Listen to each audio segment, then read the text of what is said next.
didn't use. I was saving them. Oh, okay. So I still have those. But this is better to get to update everything now because I had not, of course, seen the film. And it was fun to see the, yeah. Yeah, it worked out pretty good. Nobody really liked that scene, but I loved it. When they were shooting it, they thought, Oh, oh, really? so many problems, and the Oh, really? truck's not going right, and it's too small, and endless problems, but you never know. Yeah, yeah. All right, you're in on him now, right? Okay. Did I say hello, Mike? I can't. I've been blowing and going today. Okay. Well, Peter, it is nice to welcome you back to Dallas. Thanks, Bobbie. AKA Detroit. AKA, South. yes. Old Detroit, yes. As it will always be known to me. Why didn't they shoot it in Detroit? Because Detroit didn't really have the possibilities, I think, for locations. It didn't have a diversified enough location, and it didn't have quite the skyline that they had in mind for something in the future. They didn't know when they were going to set it in the future. It was the nebulous, sort of what I refer to as the exhaust pipe future, the industrial future, and Detroit looked a little too present day. And, you know, lo and behold, here in Dallas, you've got golf ball buildings, parallelograms, things with white lights. I don't know what else you're building here, but it's like a whiz kid set here. Well, anyway, it was fun to look at the film, and they kept hammering away Detroit and seeing all these familiar Dallas landmarks. I think they actually shot by accident a sign, "Welcome to Dallas," in one of the things, and they had to cut it from the film about a month ago. I heard it was in there. I heard somebody say, you know, the "Welcome to Dallas" sign is in there. I don't want to blow this movie for you, gang, but who knows? Peter, from the early indications, what do you think this film is going to do for your career? Well, hopefully it'll shift it from third gear to fourth. I can think that it would do nothing but good for it, not only in a commercial sense, but in the artistic sense, because it, as much as the film is an action-packed, futuristic cop thriller, it was also quite a challenge for my craft, and it was a very, very difficult role and a very satisfying one to do. So, in the commercial sense, I think it'll give it a real shot in the arm, and in the artistic sense, it was quite an expanse, so it can do nothing but good.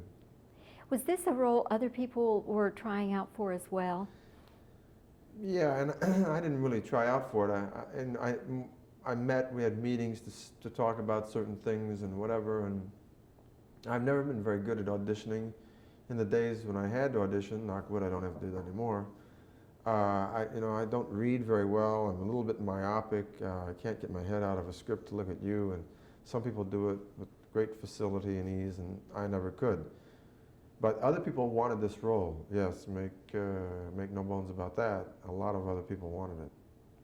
One of the things I noticed as I watched the film is that Paul Verhoeven, and I assume that he had all the final say about the cast, did he not? Yes. Yeah. He likes angular faces and faces that he can play light and shadow off, or at least that was my perception. Had you thought about that? I never thought about it, but in hindsight, I think you're right. I think he goes for some sort of angular. He's got a pretty angular face himself, truth be told. But I really think more than that. I know he's a man of really discerning eye for talent. And I think that he goes for somebody who's got, and not necessarily me, but particularly in the bad guys, somebody who's got something offbeat and not the norm, or he goes for more than an audition. He goes for some vivacity and personality. I haven't quite nailed it down yet. We all ask him, Paul, you know, what are you interested in here? And he never tells. He says, I don't know. I just see people. So who knows? He's a wacko. Well, he puts good stuff on the screen. Let's talk a little bit about Robocop. It's, I suppose, in a way, maybe there have been science fiction things that have kind of hinted at that, but this is the first real application of robotics in this kind of a story that I know about. Now, did you all ever sit around and just rap about whether or not this had practical applications for the near future? Yeah, I think it's not too out of the realm of possibility. You mean as far as the future of law enforcement goes? Look, as much as inner city problems are a social problem, I think, and not really a criminal one, they got to be addressed somewhere on the social level. We do need a criminal remedy for them on the other end. We just can't, all take to the social blanket and say, gee whiz, it hurts. You got to go in and address some sort of police work to it. I do think that the future of law enforcement is in computers and in mechanized policemen. I don't think this is too far away. I mean, they made a movie about it 20, 30, 40 years ago, the day the Earth stood still, and they had this robot come up and said, this is our policeman. And I don't know, it seems to be getting there. I know they're developing this stuff now. GM has got some sort of roboticized tank that's supposed to go in and clean up evil or whatever. So it's a good question. I think it's possible. Is there any sort of clause in your contract to cover the possibility of a sequel? No, which is good. They didn't nail me down to a sequel up front because I don't know if they saw the possibility of it.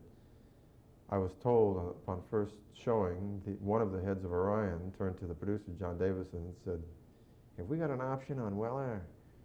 To which John Davison, with some sort of glee, said, no, you don't.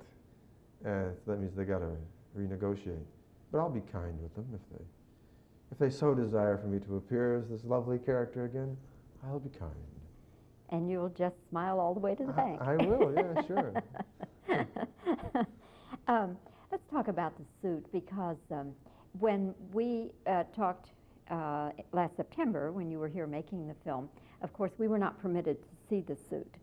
And so you had to talk about it in kind of veiled terms. But now that we're seeing the movie and we're seeing the suit, tell me what that was like. It looks like the most uncomfortable contraption ever.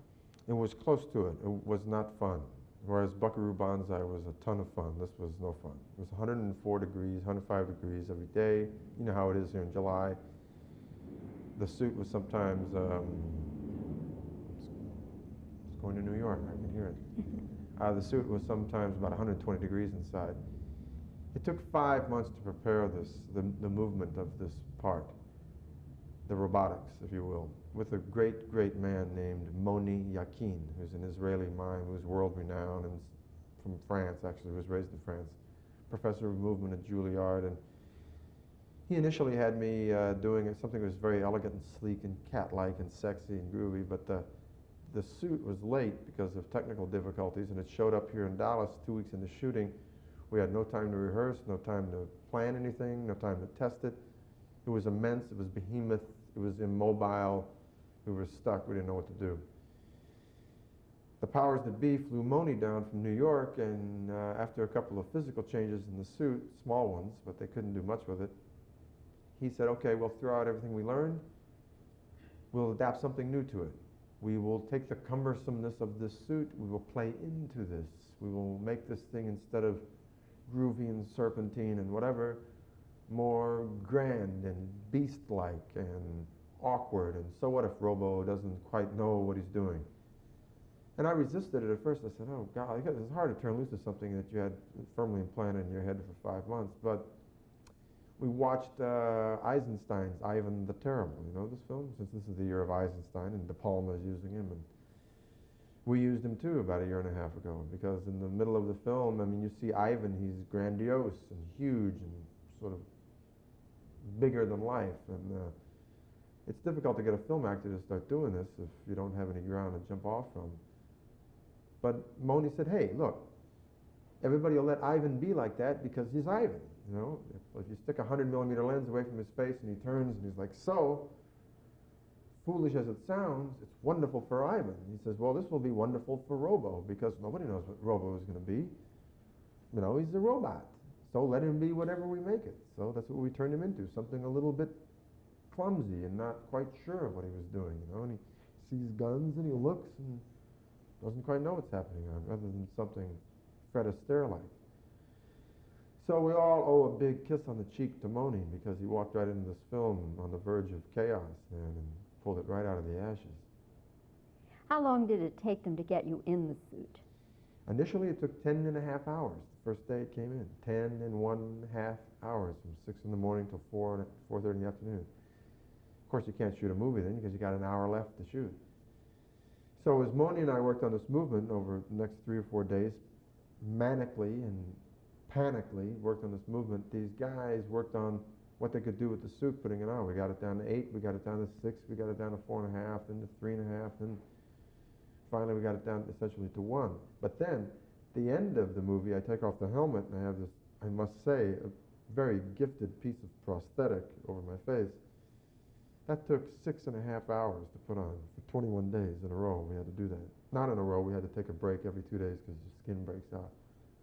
But you can't really cut the corners on that because it was so temperamental and it had to be blended in so perfectly, and the time they had to take 6.5 hours was 6.5 hours, and they couldn't rush it.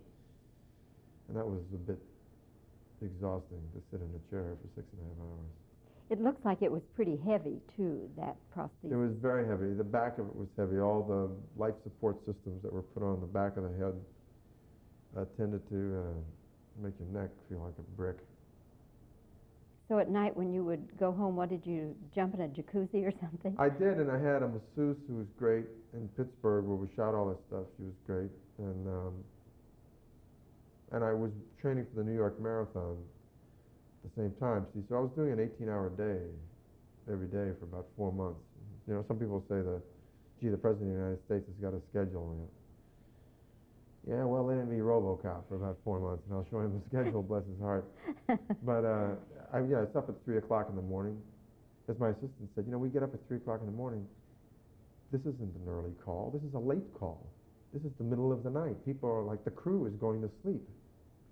You know, they're waiting to get up at their 8:30 call. You know, we're getting up at 3, and then we got to go to work with them at 10 o'clock in the morning. So it was endless, but it was a challenge that was seemingly insurmountable. At the other end of it, I had a stronger sense of satisfaction from anything I'd ever done before.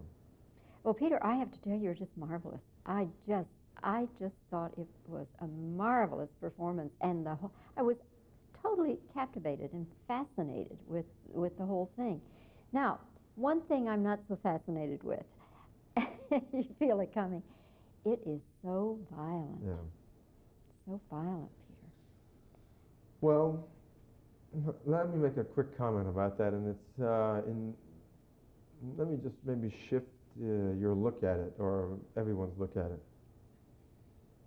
The apology, first of all, and it's a cheap note to compare it with anything else, but it's not near as violent, I don't think, as the umpteenth remake of all of these kiddie horror films, which come out in sequel after sequel that is served up flagellantly for everybody to dish in. And it's not as violent as a lot of other superhero movies, but it is, I submit, the particular scene that most people have a problem with is Murphy's death at the beginning of it. And it's important that that's done that way, and some people see the necessity of it and some people don't. I point up the necessity because to tell the story of Robo, to tell the story of the transformation of this machine back into a human being, or his story of loss and sadness, you can't tell that without telling this catharsis, or having a catharsis of Murphy. Catharsis meaning this purging of fear and sadness. You've got to go through in about 15 minutes this whole complete story of this cop named Murphy. And you just can't kill him.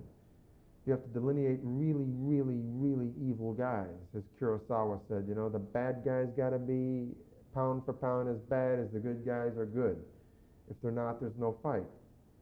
Secondly, when you take Murphy through this,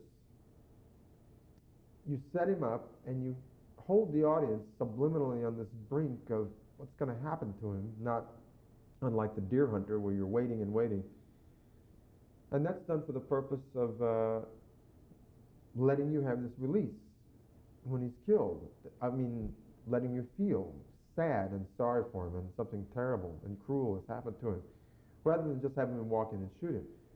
Because in that way, you will never, never forget the horror that happened to this human being. when you see the robot. And mind you, the rest of the violence, you never see a graphic piece of violence again. If somebody gets killed, you see some blood thrown against the wall, but you never see that bullet go in the head or the arm go flying through the air or the nonsense that goes on and on and on ad infinitum. It's never gratuitous. But that Murphy scene, they debated and debated about it, and they decided that it had to be there if anybody was going to go hooray Robo. Matter of fact, at one point it was worse. We got an X because of that one scene, and they lifted a couple things out of it. So in order for people to root for Robo, for Robocop to have his moment of triumph, of vengeance, but also of dignity, and of his return to humanity, you must delineate the horror of what happened to Murphy. And there wasn't any way out of it. And the powers that be talked it over and talked it over, and there it ends. It ends up as a violent scene. But one that I say again, I don't think Bobbie is gratuitous or self-serving or just there for the entertainment or so that preteens, can sneak into the theater and go, wow, isn't that groovy? It's violent, but it's cruel and it's sad. It's a terrible thing. It's not a heroic thing. Well, I think the movie will be a tremendous hit. I really do. From your mouth to God's ears, and not this one. I don't know about little kids seeing it. I don't think little kids should see it at all. I don't think. And that's kind of a shame because I think that when they see the pictures and all, they will be just driving their parents crazy. I want to go to Robocop, and they'll see the TV ads and everything. But you wouldn't take a little kid, huh? No, I would not. I would not take a preteen to it. And I would take 15-year-olds, but only in the company of an adult. I think it's rated well. It's rated an R. It's not. There's not blatant anything. It's one scene that the ratings people had a problem with. Orion also had a choice, to make one available for preteens or not. Paul Verhoeven wanted to tell an adult comic book story, so he could have the adults in there with all the little potpourri of social significance that he wanted to make. So they had to make that choice, and so be it. Well, it's great. But those preteens will grow up. And eventually they'll see it. Yeah, sure. Well, it'll be around a long time. I think it's a milestone, really, in many ways, Peter. I do. Thank you very much. And your performance, again, is just marvelous. I appreciate it, Bobbie. Thank you. Good to talk with you. It's good to talk to you always. I'll tell you, it sounds like an apology for that violence, but I don't like violence, and I get really angry. Why are they doing this? Why are they subjugating me to this? But in this, he was very careful as to never show anything graphically after that. He had to show this thing about why this guy, and then his machine, so that you not only go through his catharsis, but then you know that everything's not humanly operable on him. It's all computerized. So, but I think it's that people should know what his vision of the thing was, why he wanted to do that. Mm-hmm. He just wants it. If they're not part of the movie and they don't forward the film, then heck with it. I think that's what his saving grace is. Yeah. He's but we did it anyway. We shot it, and the editor, I think, this guy is truly what a godsend he was, because he